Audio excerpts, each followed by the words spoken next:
पूरी दुनिया की सारी security and investigating agencies cyber crime को बहुत ही सीरियसली लेती हैं। Computer, internet, digital devices, world wide web के जरिए किए जाने वाले अपराधों के लिए भारत में छोटे मोटे जुर्माने से लेकर उम्र कैद तक की सजा का भी प्रावधान है। साइबर क्राइम के मामलों में इंफॉर्मेशन टेक्नोलॉजी एक्ट 2000 और इंफॉर्मेशन टेक्नोलॉजी अमेंडमेंट एक्ट 2008 तो लगता ही है। साथ ही केस के दूसरे पहलुओं के मद्देनजर इंडियन पिनल कोड की धाराएं, copyright law, companies law, official secrets act 1923, कुछ साइबर क्राइम के मामलों में तो आतंकवाद निरोधक कानून यानी कि terrorist and disruptive activities prevention act भी लग जाता है। कई मामलों में तो इंडियन गवर्नमेंट की आईटी डिपार्टमेंट की आईटी अमेंडमेंट लॉ 2011 भी लगाया जाता है। तो आज हम बात करने वाले हैं कि साइबर क्राइम में क्या क्या आता है, साइबर क्राइम के मामलों में कौन कौन से सेक्शंस लगाए जाते हैं और दोषी पाए जाने पर सजा कितनी होती है।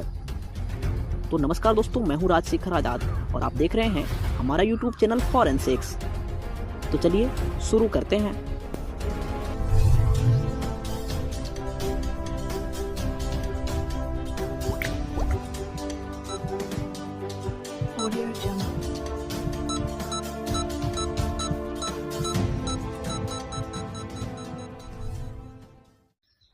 साइबर क्राइम में सबसे पहले आता है हैकिंग। हैकिंग का मतलब होता है किसी भी कंप्यूटर, डिवाइस, इंफॉर्मेशनल सिस्टम या किसी नेटवर्क में अनऑथराइज्ड तरीके से घुसपैठ करना और उसके डेटा के साथ छेड़छाड़ करना। हैकिंग उस सिस्टम की फिजिकल एक्सेस से भी हो सकती है और रिमोट एक्सेस के जरिए भी हो सकती है। यह जरूरी नहीं है कि हैकिंग में उस सिस्टम को नुकसान पहुंचा ही हो, बल्कि इस तरीके से किया गया घुसपैठ मात्र भी क्राइम ही है।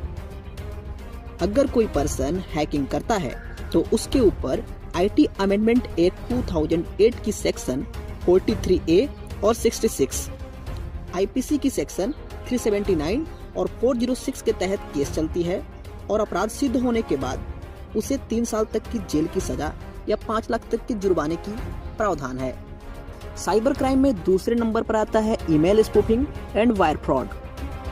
किसी दूसरे पर्सन की ईमेल एड्रेस का यूज करते हुए गलत इंटेंशन से दूसरों को ईमेल भेजना ही ईमेल स्पूफिंग है। हैकिंग, फिशिंग, स्पैम और वायरस स्पाईवेयर फैलाने के लिए इस तरह के फ्रॉड का ज्यादा यूज किया जाता है। यहाँ पे फ्रॉड करने वाले का बस एक ही मकसद होता है कि वो सामने वाले शख्स को धोखा देकर उसकी सीक्रेट इन्फॉर्मेशन जान ले, जैसे कि bank account number, debit card number, CVV और ई-कॉमर्स साइट्स के पासवर्ड। अगर कोई person email spoofing and wire fraud का अपराध करता है तो उसके ऊपर आईटी एक्ट 2000 की section 77B, IT amendment act 2008 की सेक्शन 66D, आईपीसी की सेक्शन 417, 419, 420, 465 लगता है और दोषी पाए जाने पर 3 साल तक की जेल या जुर्माने की सजा का प्रावधान है। साइबर क्राइम में तीसरे नंबर पर आता है तंग करना यानी कि hack of. Social networking sites जैसे कि Facebook, WhatsApp, Instagram, Twitter, email या चैट वगैरह के जरिए बच्चों या महिलाओं को तंग करना या किसी को भी तंग करना या अश्लील तरीके से धमकाना या परेशान करना भी साइबर क्राइम के अंडर में आता है। सोशल नेटवर्किंग साइट्स का यूज करते हुए किसी के खिलाफ अफवाह फैलाना, उसे बदनाम करना भी साइबर क्राइम के अंतर्गत आता है। अगर कोई भी पर्सन हैक ऑफ यानी कि किसी को ऐसे तंग करता है तो आईटी अमेंडमेंट एक्ट 2008 की सेक्शन 66A लगती है और दोष सिद्ध होने पर 3 साल तक की जेल या जुर्माने की सजा होती है। साइबर क्राइम में चौथे नंबर पर आता है डेटा स्टीलिंग, यानी कि किसी दूसरे व्यक्ति, संगठन वगैरह के किसी भी टेक्निकल सिस्टम से निजी या गोपनीय डेटा या सूचनाओं की चोरी। अगर किसी संगठन के अंदरूनी डेटा तक आपकी आधिकारिक तौर पे पहुंच है, आप अथोराइज्ड हैं उसे यूज करने के लिए, लेकिन आप अपनी जायज पहुंच का इस्तेमाल उस संगठन की इजाजत के बिना उसकी नाजायज दुरुपयोग की इंटेंशन से करते हैं तो ऐसा करना डेटा स्टीलिंग कहलाएगा।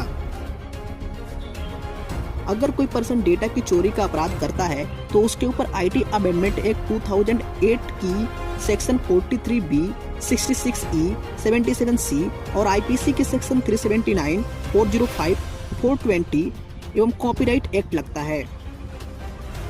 कोर्ट में दोषी पाए जाने पर 3 साल तक की जेल या 2 लाख तक की जुर्माने की सजा का प्रावधान है। साइबर क्राइम में 5वें नंबर पर आता है वायरस या स्पाईवेयर फैलाना। वायरस बनाने वाले लोगों की इंडिया में कमी नहीं है। इंडिया में लोग कंप्यूटर में आए वायरस या स्पाईवेयर की सफाई पर ध्यान नहीं देते हैं, इसलिए उनके कंप्यूटर के थ्रू दूसरे कंप्यूटर तक वायरस आसानी से पहुंच जाते हैं। हैकिंग, डाउनलोड, वाईफाई, कंपनियों के इंटरनल नेटवर्क, असुरक्षित फ्लैश ड्राइव और सीडी के जरिए भी वायरस फैलते हैं। वैसे आम लोग भी कानून के दायरे में आ सकते हैं अगर उनकी लापरवाही से किसी के सिस्टम में खतरनाक वायरस पहुंच जाए और कोई बड़ा नुकसान कर दे। वायरस या स्पाईवेयर फैलाने वाले शख्स पे आईटी अमेंडमेंट एक्ट 2008 की सेक्शन 43C, 66, आईपीसी की सेक्शन 268 देश की सुरक्षा को खतरा पहुंचाने के उद्देश्य से वायरस फैलाने पर साइबर आतंकवाद से जुड़ी धारा 66F लागू होती है, जो एक नॉन बेलेबल सेक्शन है। दोष सिद्ध हो जाने पर 3 साल तक की सजा और जुर्माने का प्रावधान है। साइबर वार और साइबर आतंकवाद के मामलों में उम्र कैद तक की सजा का भी प्रावधान है। साइबर क्राइम में 6ठे नंबर पर आता है पोर्नोग्राफी। पोर्नोग्राफी के दायरे में ऐसी टेक्स्ट, फोटो, वीडियो, ऑडियो और सामग्री आती है जो सेक्सुअल नेचर और नंगेपन पर आधारित हो। ऐसे कंटेंट को इलेक्ट्रॉनिक तरीके से पब्लिश करने, किसी को भेजने, किसी से भिजवाने पर पोर्नोग्राफी निरोधक कानून लगता है। ऐसे कंटेंट को इलेक्ट्रॉनिक तरीके से भेजना, भिजवाना या पब्लिश करना या करवाना ऑफेंस है, लेकिन इसे देखना, सुनना या पढ़ना ऑफेंस नहीं है। लेकिन चाइल्ड पोर्नोग्राफी देखना भी ऑफेंस है। कला, साहित्य, ज्ञान विज्ञान, धर्म आदि से जुड़े कामों के लिए तैयार की गई कंटेंट ऑफेंस के दायरे में नहीं आती है।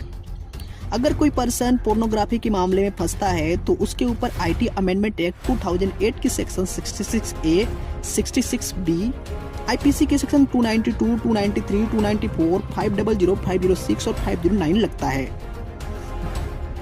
दोषी पाए जाने पर 5 साल तक की जेल या 10 लाख तक की जुर्माना और दूसरी बार दोषी पाए जाने पर 7 साल तक की जेल की सजा भी हो सकती है।